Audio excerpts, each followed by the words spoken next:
Good morning or good afternoon, ladies and gentlemen. Appreciate you guys tuning in. Today is going to be a fun one.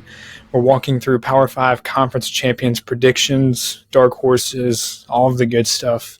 It's been a minute since we've talked college football, and it's been a minute since Seth and I have both been on the pod, but hey, we finally got together and excited to be here. Before we dive in, Seth, how we doing, man? Good.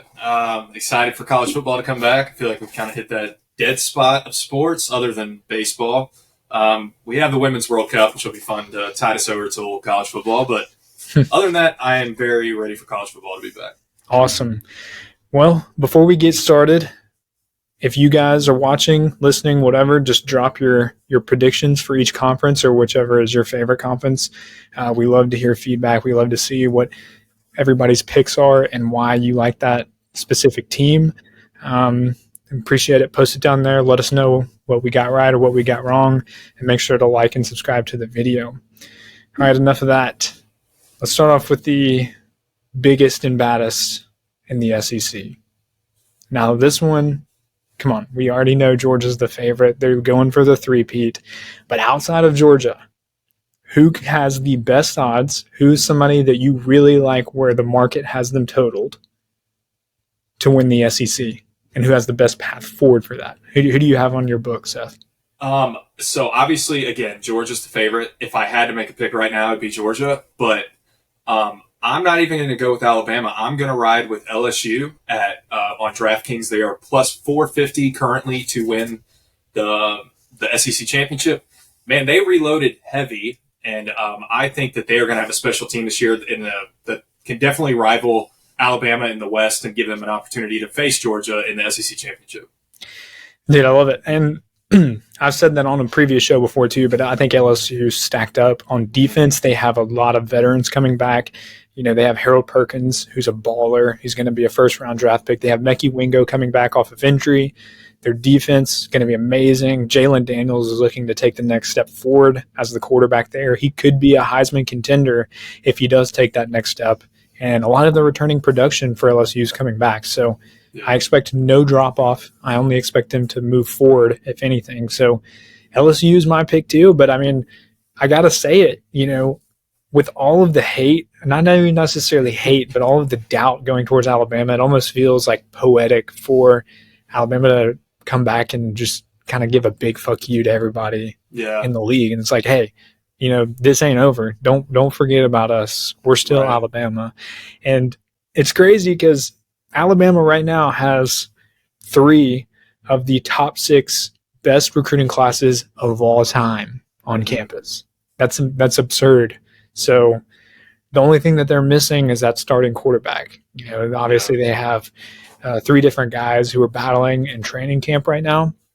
Who will be the outcome? I don't know. I think it's going to be Ty Simpson, but I just can't be confident in somebody who doesn't even know who their quarterback is yet, you know? Yeah. But also something that I know you'll love to hear is I know for Tennessee at plus 1,400 is kind of crazy to me. I think they are a little undervalued. I know they've had a little allegations going on this summer and stuff, but you're riding that momentum from last season. I am having a hard time understanding why Tennessee's plus 1,400. I would put them at like plus 700-800. Right. You know what I mean? Yeah, and so one thing, if you go follow our Twitter, right here on the bottom, you can go find a graph of market implied probability based off these odds. I took an aggregate of all of the big books, their odds, and converted it into a probability to show it to win. And it showed Tennessee having like a 3% chance to win. And I don't know if that's necessarily true because think about their road is much easier than one of – it's not much easier, but it's easier than LSU, A&M, and Alabama. The SEC West is jammed-packed. Yeah. And so where the East, not so much. And I know they fell to South Carolina in just an ugly game last year. So I also like South Carolina's odds. And they're plus 9,000. And the reason I say that is because – of the simple fact that the East is not as crowded as the West.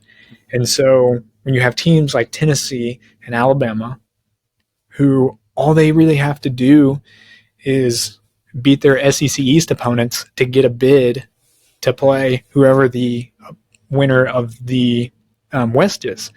And so say they meet LSU or Alabama. LSU is going to be a great team. Their defense is going to be hard to stop. It's hard to not pick them as the SEC West winner. But, say if they face A&M or Alabama, Alabama has QB issues at that point still. All you got to do is get to the SEC championship game and you have a fighting chance. Right. And so let's say that Georgia does take that drop off. Let's say that the new quarterback doesn't work out well. The new offensive coordinator doesn't work out well. That makes a whole lot of sense. All you have to do is beat your SEC opponents and you get the chance. So I like those two teams and I love their odds right there. I think there's going to be some good closing line value later on in the year when it shakes itself out. All right, man. SEC was a fun one. That was pretty easy. I want to hop on over to another conference where it really feels like a two-team battle. And so we look at the ACC, and we have Clemson and we have Florida State. They nearly have the same odds across most of the major books. And so with them, is there anybody, who do you like in those two? And then secondly, who outside of Clemson and Florida State do you like when you look at these odds on the books? So between Clemson and Florida State, I am going to rock with Clemson for now. I think Mike Norvell's done an awesome job at Florida State. I just still don't feel like he's hit that marquee jump yet. I need to see it to believe it, but I do think that this Florida State team is going to be very talented. But again, it's kind of Clemson's throne. Like, they need to be dethroned before I start believing anything. But outside of those two, man, I mean, like maybe North Carolina. Mm-hmm. The ACC is usually weak. We know that. Outside of Clemson, Florida State was really bad for several years, but I don't know. If you ask me, it's obviously I'd put it between Clemson and Florida State. I just don't see anyone else kind of jumping up there and taking it. Right. And hey, I'm with you. Clemson, I said it earlier in the year, I think they're going to come out swinging. I think they actually have a chance to be a college football playoff contender. Right. Because of a few things. I think Cade Klubnik's going to take a step up. He was a highly touted recruit. Mm-hmm. The defense is going to be a top 10 defense. They returned a lot of production, and they also just stacked up some more 5-star guys. And then to top it all off, they hired Garrett Riley from TCU, and he was the mastermind behind the offense that had the TCU magical run last year. So you pair him and you give Garrett Riley, Cade Klubnik, great talent at quarterback, and you also pair that with an elite defense. I have a hard time thinking that Clemson is going to be, outside of the top 10 when it's all said and done by the end of the year. So Clemson is my favorite to win the division, but North Carolina, man, that's a good one. And I think you can solely look at quarterback play and see how much of today's game revolves around quarterback play. And Drake May is a generational talent. He's a Heisman contender and arguably the best quarterback in this next year's draft. And you have Caleb Williams, who he's going to be amazing. But Drake May is right there with him. And he absolutely has every chance to go ahead of Caleb Williams in the draft, depending on how the series plays out. Drake May is that good. So UNC right there. I'm not a believer in Miami yet. I think Miami takes the leap next year. They're still trying to get their recruits settled in. They're still a young team. Cristobal still has a lot to fix from last year. The only other one I'll say is NC State at 22-1. Mm-hmm. Their defense is always amazing. They returned a lot of production on defense. They added a lot of guys too.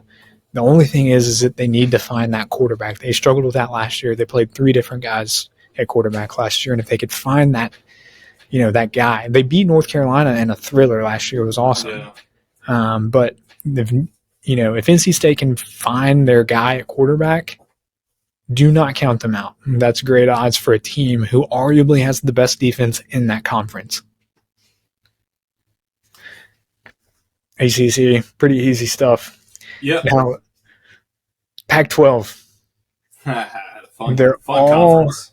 They're all. So this is the last year of the Pac-12 as we know it, which means chaos. I love chaos. Everybody picks USC. Caleb Williams and Lincoln Riley are going to light up the scoreboard and make it to the championship game, which they probably will. Whatever. But let's talk about somebody outside of USC. Who in this division do you like to create chaos and ultimately come out on top of the Pac-12? I'm going to rock with Utah. Utah is currently 6-1 odds to win the conference. I think they have the fourth best odds. You got teams like Oregon, Washington, UCLA, the usual guys, but Utah over the past couple of years has been very impressive. They lost to Florida to start the year last year, which kind of devastated their season, even though they ended up having a great season. Utah has just been a very tough team to beat, and they just seem to be the team that causes the most headaches in the Pac-12 over the last few years. Oh, yeah. They're always there. Love their coaching staff. And Cam Rising is back under center, barring how well he is able to heal from that ACL injury, because he did get hurt in the Pac-12 conference title game. So I imagine there's going to be some sort of delay in his recovery, and he probably won't start the first few games.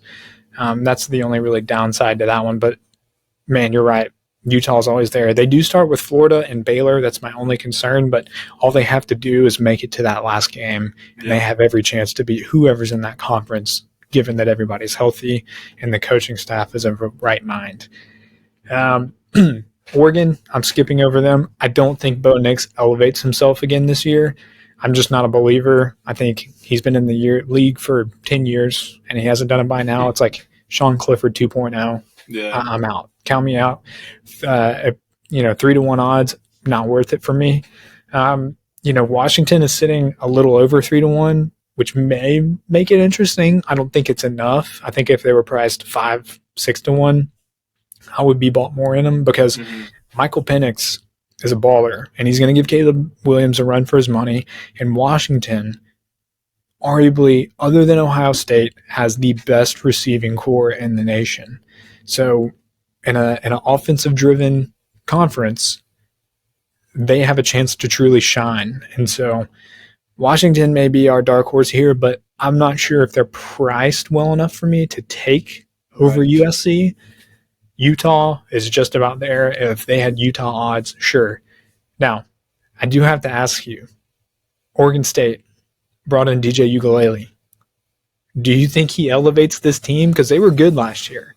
Yeah, so DJ Ugalele, he was obviously rough, benched start, but then he had those glimpses where he would look super good, and it's just I'm trying to find a good comparison for him. It was almost like a Sean Clifford, even though they're two totally different play styles.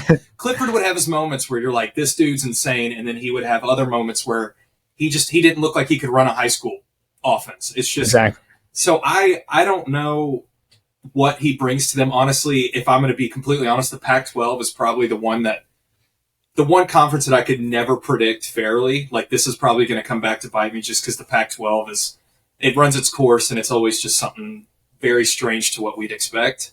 But I don't know. That is going to be very interesting to see how that works out. I mean, it's kind of like everybody's under the illusion that he's going to like elevate this Oregon State team to the next level. And it's like, what did he do at Clemson to make you think that? Right. He left Clemson for a reason. I think the guy's an amazing guy, a great competitor and a great teammate. But I mean, what makes us think that he's going to go from one place to another? Now, we've seen it before, but it's also like, I just can't believe in him. This is his only year to play. He had more resources at his previous school. He had more weapons, more everything. It's just that's why I have a tough time thinking he'll be successful there. The only thing I can think of is that his stats may be elevated due to the fact that it is the Pac-12 and you're throwing against, it's basically 7-on-7. Yeah. Sorry if you're a Pac-12 fan, but that's just truth. All right. Well, I mean, I was just curious. They would have good odds. If I truly believed that Ugalele would elevate this Oregon State team, I would maybe buy into it. But I think that the top four of the Pac-12, you're not it's that, and then everything else drops off. So I don't think anybody outside of that top four in the Pac-12 is going to win the Pac-12. Especially Deion Sanders. I'm not a believer, dude. Look at that roster and look who transferred out. They're going to struggle. Yeah. Struggle. But I am a believer of him down the road. Don't twist my words. I do think he'll have that program up and running. 3-4 years, he'll be looking nice. Yeah. All right. Excuse me. Let's do the Big 12. This Okay. one is wonky because we have the TCU Horned Frogs who they got the shit beat out of them in the Natty, but they were there. They were a great team last year, but they're like only sitting at 7.5 wins at their win total. So this one could be different. Obviously, you have the final year of Texas and Oklahoma in the Big 12. Texas, of course, is favored again. Not surprised. They do have an amazing roster. They should win. Absolutely. Will they? I don't know. I'm not taking them at their odds. It's even. Mm-hmm. It's even odds. Oklahoma, right there, 3-1, little over 3-1. Who outside of those two teams, or if you like Oklahoma, sure, but who outside of those two teams do you think has the chance to create chaos and win out over Texas and Oklahoma in their final year in the Big 12? I think the most obvious to say would be Kansas State. But what's funny is I'm a Memphis fan. I've experienced the American Athletic Conference, but I really think that UCF could make some noise in their first season. I'm not going to say they have a chance to win the conference, but I wouldn't be completely shocked if they find their ways in the Big 12 Conference Championship. Dude, yes. And it's funny because it's all centered around their quarterback. I think Plumlee is what Nick Marshall was to Gus Malzahn just a few years ago. And I think it's going to be this weird, like, exotic style of football that's just like, what the fuck are they doing, dude? Yeah, it's different. It's just yeah. It's like, how do I defend this? What am I doing? Yeah. Where do I line up? And I think it's going to be like a pure, again, I come back to this word a lot, chaos. I think it's going to be awesome. That's a good point. I mean, they're priced at 35-1, and who's saying that Gus Malzahn can't draw up something stupid? Get in the game. All they have to do is get in the playoff game or the championship game and then beat whoever else is there with them. I like that. 35-1 is fun. I also like Kansas a lot. I think that their roster is not good. I'll admit it. I'll accept that. We had some magic last year, though. That was a fun little run they had. That quarterback is coming back. Daniels is coming back. I love Lance Leopold. I think he's going to really make a splash this year again. And something about Texas and Oklahoma, I don't know.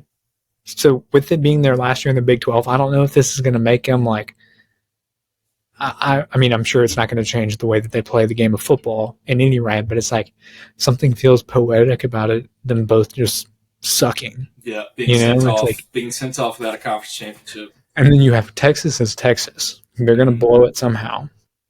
Although I do think they have a chance to upset Alabama. Last year, man, they had it. They did. They threw it. Yeah, refs got paid. Refs got paid. That was a fun game. I hope if it's anything like the game last year, it'll be super fun. Absolutely. But yeah, this one's hard because there's really it's hard to find value in such a drop off because you have, Texas is near even money. Oklahoma is a little over 3-1. Kansas State 5-1, and then Texas Tech and below. You can't find. It's a major drop off. It's tough. So this one, I'm probably personally not going to touch anything on the books, but if I did, sprinkle Kansas, UCF, and just hope that Texas and Oklahoma do what they usually do and implode. All right, last one. The Big Ten. Yes, sir. This should be a fun one. Michigan and Ohio State lead this race every single year, no matter who's in. You may, Michigan State may be in there, Penn State may be in there, but always Michigan and Ohio State. Outside of those guys, or one of those guys, I'm assuming that you like Michigan or Ohio State, one of those teams to win the conference. But in terms of best odds, give me a team that you really like when you look at their odds on DraftKings or you look at their odds on FanDuel. Who would you be comfortable putting money on outside of those two teams? I would go with Penn State at plus 600. They have the third best odds, but plus 600 is a great value for a Penn State team that's always good, always causes issues. But outside, even though I think Penn State has a good chance, I would pick Michigan. I think they're riding a lot of momentum. They beat Ohio State twice, and I believe they play Ohio State at home again this year. They're back at home, right? Mm-hmm. So I think that's a huge factor when it comes to it. If Michigan just, takes care of business everywhere else, Penn State could be a hiccup if they play them. Wisconsin. But having them at home is a big deal, and I think that Michigan will get it done at home, ultimately leading to the conference championship. Yeah, I 100% agree. I actually have Michigan as my number 1 overall seed in the playoff bracket this year. Oh. And that's mainly because you look at their schedule, Yeah. it's a cakewalk. But even really Georgia, Georgia's got a cakewalk, and you know, other than maybe the SEC championship, obviously. But if they win out, they're going to be 1 over Michigan, right? Yeah. Well, yeah. I think they're going to drop one of those 2 games. You think so? Yeah. So if you look at my bracket, number 4 is Georgia because they drop either Tennessee. Well, if they drop Tennessee, they won't make it to the championship game. But they drop one of those games and somehow make it back in just due to them being Georgia. They carry that weight. So I think they're going to be like the 4th seed this year because they drop a game, the new quarterback, the new offensive coordinator, they slip up somewhere. But it's neither here nor there. If you want to listen to more of that, go listen to my last show earlier this year. You'll find more on that. Back to this one, Penn State 6-1, amazing. I love Penn State this year. Their team is going to be great. You know, they have a chance to, and we saw they almost beat Ohio State last year. You know, they almost made it. They almost made it over that barrier. And so they only stacked up. Their roster is even better than last year. James Franklin, it's hard because he does give up a lot. You know, he's had teams that should have been there in the championship game, and he's just, fumbled away a game due to some bad decision making or what. But I believe in him. I think that he can make that next step. So, and I think, if I was really to be honest here, you could also find great closing line value with Penn State later in the year. When if one of Ohio State or Michigan loses, before one of them loses, you can really find Penn State maybe later, at 7-1 odds. So I'm not going to risk it. I think I would take it now, get good closing line value, because if one of Michigan or Ohio State does slip up, they're immediately throttled up to the 1 or 2 spot. So love that team, love those odds. It's not amazing odds, but man, if I was going to put money on somebody else outside of the top 2, Penn State, that's who's going to be. Yep. Okay. Last question. I just had this randomly written down. Okay. In a season full of chaos, which conference do you think won't have a college football playoff team? Which conference do you think won't have a team representing their conference in the college football playoff? Pac-12. Yeah, that's easy, right? Yeah, that's easy. I mean, when have they ever had a team representing them? Yeah. It's crazy because even like a one loss USC probably have a hard time getting in. Yeah. Yeah, you saw that last year. So it's just the problem is too the Pac-12. Again, I'm not trying to offend anyone. It is a weaker of the Power Five, but the problem is they beat up on each other too much. The problem with the SEC is the SEC beats up on each other, but they have that Alabama and that Georgia that they avoid each other, and while everyone else is beating up on each other, they're still winning. So that's why you get 2 teams in the playoffs from the SEC. I think we've had 2 teams from the Big 12, maybe, with Baylor and Oklahoma. I don't remember if one of them got snubbed or not, but I think we've had 2 ACC before. Okay. Maybe. But all I know is the Pac-12 can't get 2 teams, let alone they have issues getting 1. So I have a hard time seeing the Pac-12 get a team in. That's a good point. That's one I had too. I just wanted to make sure that, we stood the same ground. Yeah. With them disbanding next year, who knows what's going to happen. But okay, I got a question for you too, real quick. So what team out of the group of 5 do you think, I know it's a very long shot with all this conference realignment and all that, but if you had to pick one group of 5 team that could sneak in, who would it be? Dude, I don't know, because with BYU, with Houston, with all those other teams coming in, they're now Power 5 in the Big 12. So it's like, I don't know. I got a team for you. Okay, let me hear it. It's you're going to call me crazy, but they are in the American, and I think the Texas San Antonio Roadrunners, if they clean that team is going to be very good. They are going to get my Tigers issues, and if they go 13-0, and if enough teams lose enough games, I'm not saying it's impossible. They are Tennessee's trap game this year. Y'all The play Vols- Tennessee plays UTSA? Vols play UTSA in like week 3, and they are absolutely Tennessee's trap game. That's play 'em- and that's perfect for them. If they win that game, and then, I mean, that's the Cinderella story, but I'm not saying it's going to happen. I'm just saying that's a team that's kind of been on my mind. Yeah, I have a feeling the playoff committee would force a Power 5 playoff Yeah. until we get the 12-team playoff, when they have, like, obviously dedicated spot for a group of 5 and whatnot. So, yeah. But man, that's a good one. That's Tennessee's trap game, and I didn't know that. Now I'm excited for that. I'm going to see how that game nervous. goes. So that's a good one. But anyways, guys, appreciate you listening. Make sure to like and subscribe. Make sure you comment, whether you like one of our picks or not. Comment your favorite picks. If so, we will be back here next week for more. Yes, Talk to sir. you guys later.